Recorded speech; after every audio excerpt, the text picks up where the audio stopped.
நேயர்கள் அனைவருக்கும் செவியின்ப சங்கீதாவின் அன்பான வணக்கம்.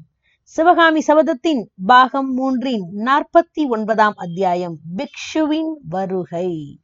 போன அத்தியாயத்துல என்ன பார்த்தோம்? சிவகாமி அந்த பொண்ணுங்களை எல்லாம் காப்பாத்துறதுக்காக வீதியில தன்னை மறந்து நடனம் ஆட ஆரம்பிச்சுட்டா. ஆடுறா அவளுக்கு இந்த உலகமே மறந்து போச்சு. எங்க ஆடுறோம் என்ன ஆடுறோம் எதுவுமே புரியல. ஒரு கட்டத்துல அப்படியே அந்த சாயந்தரம் அந்தி நேரம் சாஞ்சிருச்சுங்கிறதுக்கான அந்த கோட்டை முரசு சத்தம் ஒழிச்ச உடனே தான் அவளுக்கு அந்த சுயநினைவே வருது.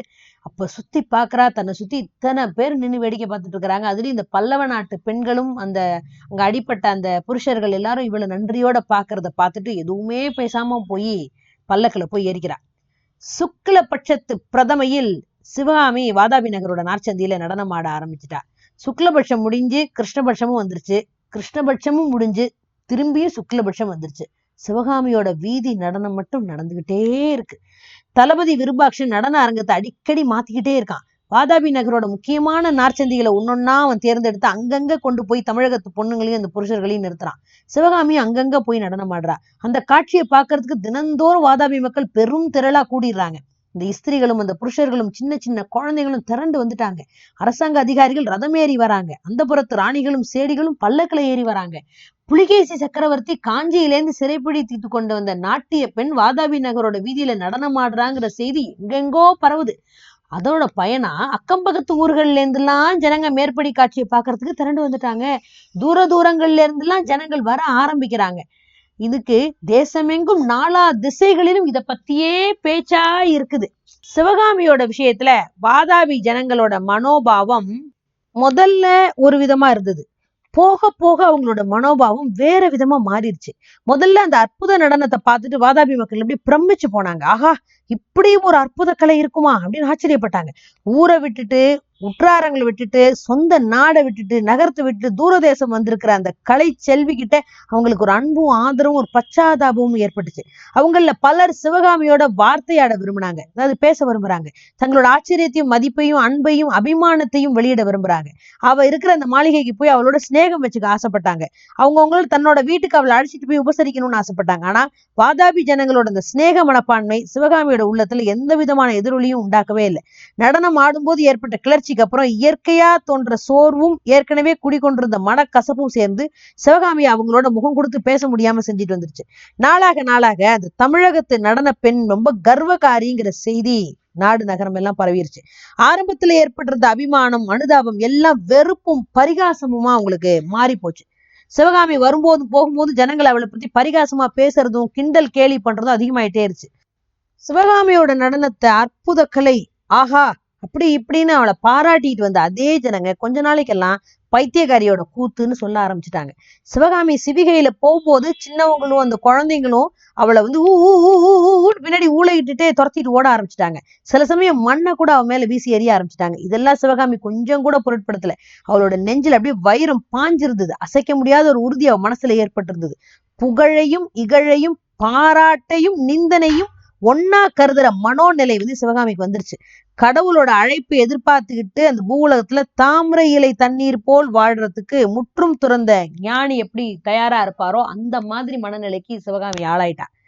சிவகாமி வாதாபி வீதியில நடனம் ஆட ஆரம்பிச்சு ஏறக்குறைய 1 மாச காலமாச்சு. ஒரு நாள் வழக்கம் போல சிவகாமி நடனம் ஆடிட்டு இருக்கா. சூரிய அஸ்தமன பேரிகை முழக்கம் கேக்குது. சிவகாமி ஆட்டத்தை நிறுத்துறா. கொஞ்சம் அப்படியே மூச்சு வாங்கறதுக்காக நின்னுட்டு பல்லக்க நோக்கி திரும்ப ஆரம்பிக்கிறா. அவ திருமண திக்குல தோன்றின ஒரு தோற்றம் அவளை கொஞ்ச நேரம் மனம் அப்படியே குழம்பி திகைத்து நிற்கும்படி செஞ்சிருச்சு. அந்த தோற்றம் நாகநந்தி அடிகளோட உருவம் தான். வியப்புனால விரிஞ்ச கண்கள்ல கோபாக்னியோட பொறி பறக்க கொஞ்சம் கூட அந்த இமை அப்படியே ஆடாம நாகநந்தி தன்னை அப்படியே வெறிச்சு பார்த்துக்கிட்டு இருக்கிறத சிவகாமி பாக்குறா. நாகநந்தியோட முகபாவம் அப்படியே கன நேரத்துல மாறிடுச்சு. கண்கள்ல அந்த கோபாகினி மறைஞ்சு ஒரு பரிதாபம் வந்துருச்சு. அவரோட கண்களோட பார்வையும் முகத்தோட அந்த பாவமும் மன்னிச்சிடு அப்படின்னு கெஞ்சுற மாதிரி ஒரு உணர்ச்சியை காட்டுது. இதனால மேலும் திகைப்படைஞ்சு போயிட்டா சிவகாமி. மெதுவா அவளுக்கு அந்த சுய பிரஜை, அந்த கான்சியஸ் வருது. குழப்பத்தை சமாளிச்சுக்கிட்டு தலை குனிஞ்சுக்கிட்டே நடந்து போய் பல்லக்குல ஏறிக்கிறா. பல்லக்கு வழக்கம் போல மாளிகையை நோக்கி போகுது. ஆனா சிவகாமியோட உள்ளம் ஜன கூட்டத்துக்கு நடுவுல நின்ன நாகநந்தி அடிகள்கிட்ட இருக்குது.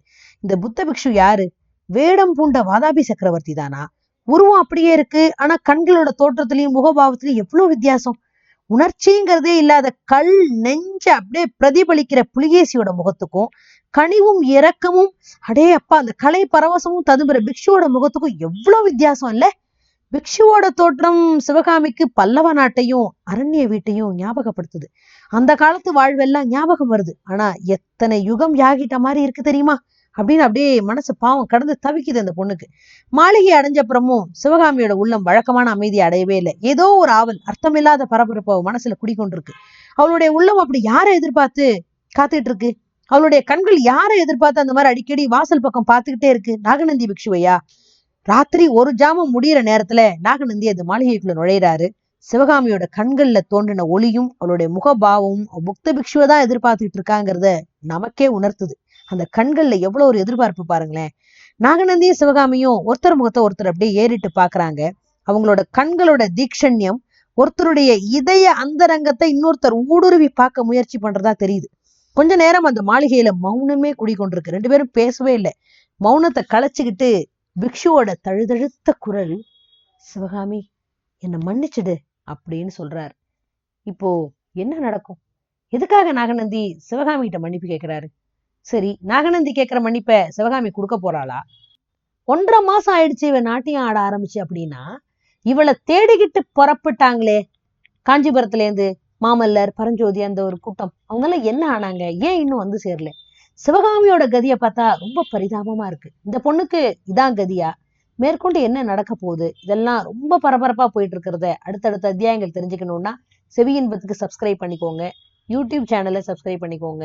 தொடர்ந்து கேளுங்க. ஸ்பாட்டிஃபைல கேளுங்க. கூகுள்ல போய் செவி இன்பம் சர்ச் பண்ணீங்கன்னா செவி இன்பம் எதுல எல்லாம் வருதுங்கிறதும் உங்களுக்கு தெரிஞ்சிடும். நிச்சயமா செவி இன்பம் வளர்றதுக்கு உங்களுடைய ஆதரவெல்லாம் அவசியம் தேவை. Please subscribe to YouTube channel செவி இன்பம். அந்த நோட்டிஃபிகேஷன் பெல்லையும் சப்ஸ்கிரைப் பண்ணிக்கோங்க. உங்களுக்கு நோட்டிஃபிகேஷன் வந்துடும். ஓகே, நன்றி.